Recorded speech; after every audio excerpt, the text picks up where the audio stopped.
Briefly, this is a mental health condition that is marked by unstable emotions and a distorted image of self. They consider relationships to be much more intimate than they actually are. Hi, this is Jim Brillon, and welcome to this YouTube channel where we discuss all things mental health. The topic today is going to be a personality disorder that there's been a lot of interest about recently, but something that people don't really understand a lot. It's called histrionic personality disorder. One of the reasons that there's been so much interest in it is because of a relatively high-profile court case in which one of the defendants was diagnosed with this personality disorder. Histrionic personality disorder is in the cluster B personality disorders, along with other dramatic, emotional, erratic types of personalities, including narcissistic personality disorder, borderline personality disorder, and antisocial personality disorder. Briefly, this is a mental health condition that is marked by unstable emotions and a distorted image of self and an overwhelming desire to be noticed. People with HPD often behave dramatically or inappropriately in order to get attention.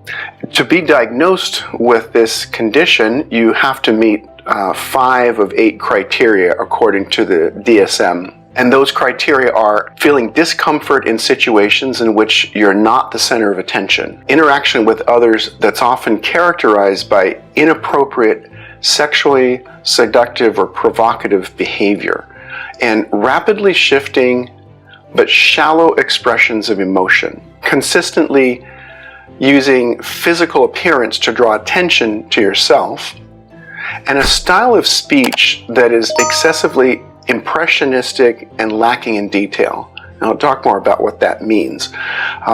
Is easily influenced by others or by circumstances, and they consider relationships to be much more intimate than they actually are. So there's a lot of very interesting criteria in there, and there are some ways that the criteria overlap or bleed into other cluster B criteria. So this idea of shallow but exaggerated emotions, somebody with this type of personality trait, they often have exaggerated expressions of emotions. And they might walk in the room and just announce that, oh my gosh, I just saw the greatest thing. It was the greatest. It was great. It was the greatest. But if you ask them, why was it great? They can't tell you. They just tell you, well, it was great. And interestingly, that same thing a few hours later, they might be bored with it. They have no interest in it at all. So they're very emotionally expressive, but their emotions are actually very, very surface level, very shallow.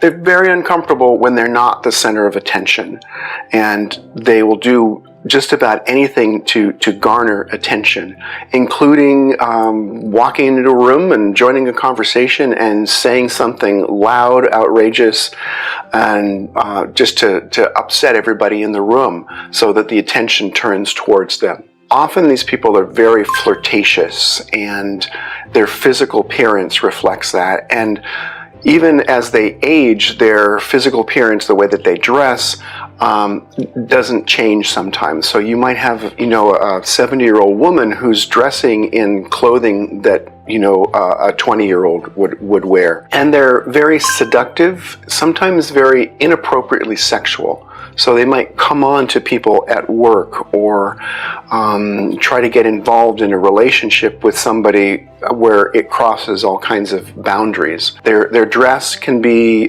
very flashy, sometimes lots of jewelry, anything that will sparkle and draw attention to them. They might even undergo plastic surgery to correct their physical appearance.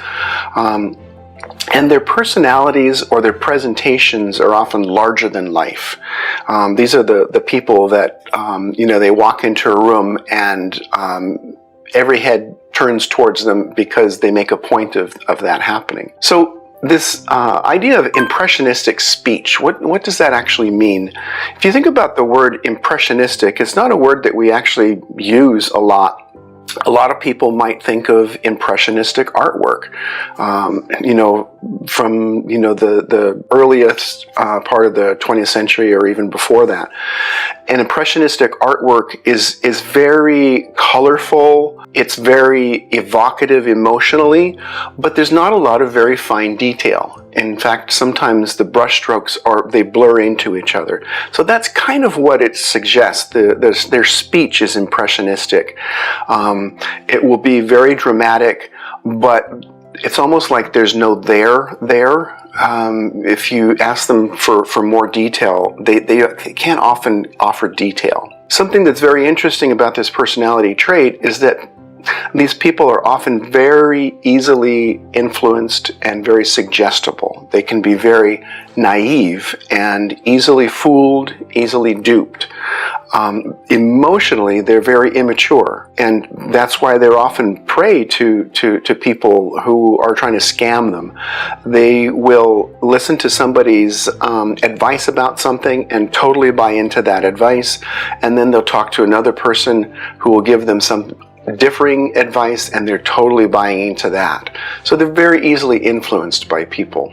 They also consider relationships that they're in to be much more intimate than they actually are. So they might have friends or co-workers, and in their mind, they're besties. They're the best friends, and they want to hear intimate details of your life, and a lot of times people are like, whoa, back off, that's a little too much. But in their mind, they have a very close, intimate relationship with people when they actually don't. All of these traits are what we call egosyntonic, meaning that they don't seem to cause a problem for them, and they don't think that they have a problem.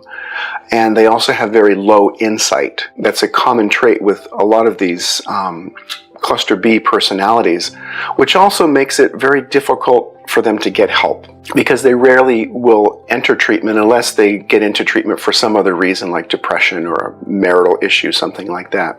Much like with narcissistic personality disorder, there can be a spectrum. You can have some of these traits, but not necessarily a fully diagnosed personality disorder.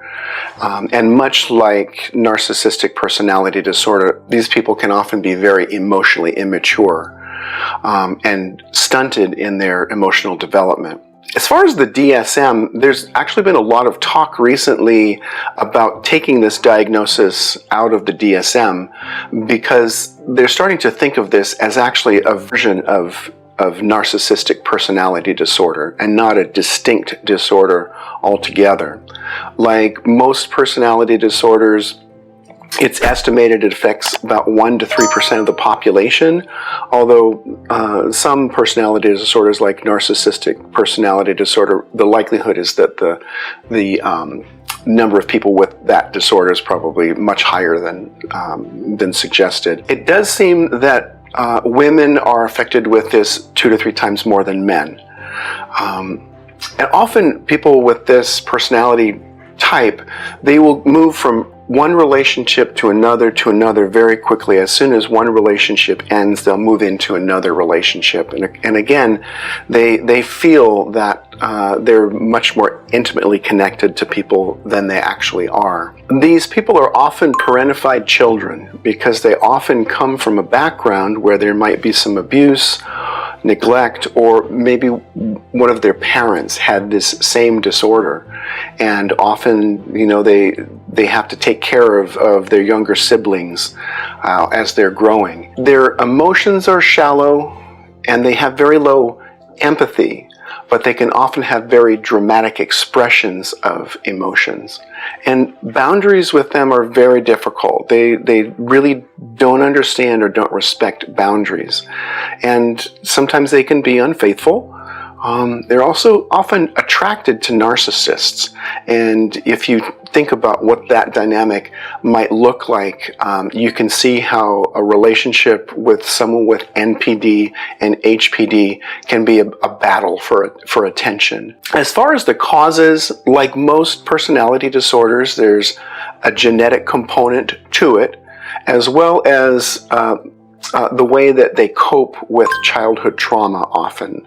And there's a particular form of parenting style that can really influence the development of this personality disorder when parents are very boundaryless themselves. When they're overly permissive, or maybe the parents can be very dramatic or erratic, volatile, or show inappropriate sexual behavior. They have very impulsive behaviors and, like I say, very strong expressions of emotions.